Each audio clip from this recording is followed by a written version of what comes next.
Pamirsa Komisi Pemilihan Umum KPU Provinsi Bali ngemargiang monitoring ke sejebak Kabupaten Kota Ring Bali wus parikrama pemilihan kepala daerah Pilkada serentak warsa Kalitali Patlikur.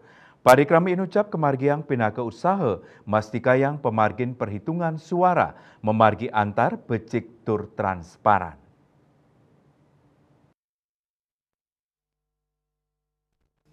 Tim monitoring KPU Bali ngepah angge tur ngemargiang monitoring kasejebak kabupaten kota untuk mastikayang parikrama perhitungan suara memargi becik tur antar.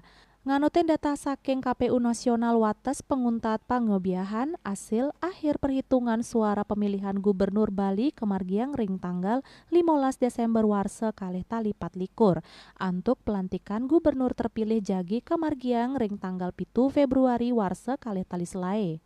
Inde pemilihan Bupati miwah Wali Kota ring Kabupaten Kota sajebak Bali pengumuman hasil akhir pacang kasobiahang ring tanggal 12 Desember warsa kalih tali 24 miwah pelantikan pacang kemargiang ring tanggal 10 Februari warsa kalih tali selae.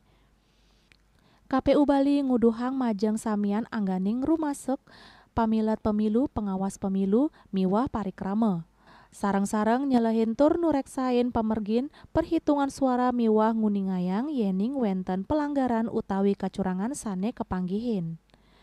Bunga Widrayani, Bali TV.